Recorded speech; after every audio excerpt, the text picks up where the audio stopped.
Hello everyone, welcome back to my channel. So क्या आप लोग भी कंफ्यूज हैं कि हमें कौन सी स्ट्रीम ऑप्ट करनी चाहिए, साइंस, कॉमर्स या फिर ह्यूमैनिटीज़ या आर्ट्स? अगर आप लोग भी कंफ्यूज हैं तो ये वीडियो आप लोगों के लिए बहुत ही ज़्यादा इंपॉर्टेंट होने वाली है। If your answer is yes, then this video is very very important and useful to the 10th graders. So without any wastage of time, let's get started. सबसे पहले बात करते हैं करियर ऑप्शंस की। For science it has 3 parts: PCM, PCB and PCMB। सो हमें ऐसा लगता है कि हम PCB लेने के बाद सिर्फ डॉक्टर और इसके लिए फिर NEET. Not, it is not possible. हम PCB लेने के बाद हम और भी ज़्यादा करियर ऑप्शंस हमारे लिए ओपन होते हैं। सो देखते हैं कि PCB के करियर ऑप्शंस क्या हैं। Now these are the career options for PCB student for medical and non-medical. Now let's talk about PCM. PCM लेने के बाद हम सोचते हैं कि PCM लेने के बाद हमें इंजीनियरिंग या फिर हम JEE मेंस ही कर पाएंगे। नॉट, हम PCM लेने के बाद भी हमारे पास कुछ और करियर ऑप्शंस होते हैं जिन्हें हम ऑप्ट कर सकते हैं। Now let's see the career options for PCM students. Now it's turn to commerce. Commerce भी 2 टाइप्स की होती है, with math and without math. Again हम कॉमर्स लेने के बाद सोचते हैं कि हम CA ही कर पाएंगे, chartered accountant, but her field में बहुत सारी अपॉर्चुनिटीज़ होती हैं। So the career opportunities in commerce field. Now let's talk about humanities. जब कोई स्टूडेंट ह्यूमैनिटीज़ ऑप्ट करता है तो ह्यूमैनिटीज़ में उसके पास बहुत ही सारे करियर ऑप्शंस होते हैं।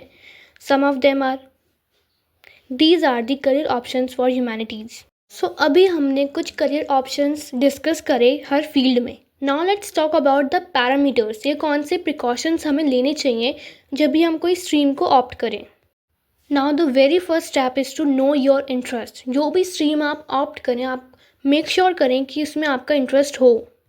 सो आप वही स्ट्रीम ऑप्ट करें जिस सब्जेक्ट को पढ़ना आपको बहुत ही अच्छा लगता हो। बिकॉज अगर आपको किसी सब्जेक्ट में इंटरेस्ट ही नहीं होगा तो आप उस पर्टिकुलर सब्जेक्ट को अपनी लाइफ टाइम कैसे पढ़ पाओगे, बिकॉज उस सब्जेक्ट के बारे में आपको फ्यूचर में बहुत कुछ पढ़ना होगा। Now second step is to find your strength. जो भी सब्जेक्ट आपको पढ़ना बहुत अच्छा लगता हो आप उसी को ऑप्ट करें, बिकॉज वो स्ट्रेंथ आगे जाके आपके लिए बहुत ही ज़्यादा हेल्पफुल होगी और आप उस पर्टिकुलर फील्ड में अपना बेस्ट टू बेस्ट कर पाओगे। Now the third and the most important step is to look at the career options. Because आपको क्या करियर ऑप्ट करना है ये डिसाइड होता है कि आप कौन सी स्ट्रीम लेने वाले हो। सो जो भी करियर आप ऑप्ट करना चाहते हैं आप उसी के अकॉर्डिंग स्ट्रीम को चूज़ करें। So next is to get career counselling. So जो भी स्ट्रीम आप ऑप्ट कर रहे हैं ये मेक श्योर कीजिए कि आप अपने सीनियर से उस पर्टिकुलर स्ट्रीम के बारे में थोड़ी सी गाइडेंस ले सकें, जो आपके लिए बहुत ही ज़्यादा हेल्पफुल प्रूफ होगी। आपके पास थोड़ा सा आइडिया हो कि इस स्ट्रीम को लेने के बाद मुझे ये कोर्सेज अप्लाई करने। Now next is to find your weakness. जब भी आपको अपनी स्ट्रेंथ के साथ साथ अपनी वीकनेस पर भी ध्यान देना पड़ेगा और आपको अपनी स्ट्रेंथ, जिसमें आपकी स्ट्रेंथ है वही स्ट्रीम ऑप्ट करनी है। बिकॉज अगर आप अपनी वीकनेस को ऑप्ट कर लेंगे तो डेफिनेटली आपको डाउन में ले जाएगा। एंड समहाउ अगर आपको वो सब्जेक्ट लेना पड़ भी रहा है तो आप ये मेक श्योर कीजिए कि आप अपनी वीकनेस को स्ट्रेंथ में कन्वर्ट कर दें।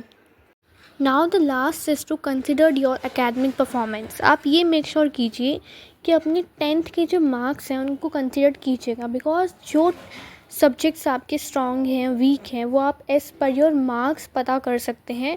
एंड अगर आप उनके अकॉर्डिंग स्ट्रीम लेंगे तो शायद आपके लिए बेटर प्रूफ हो।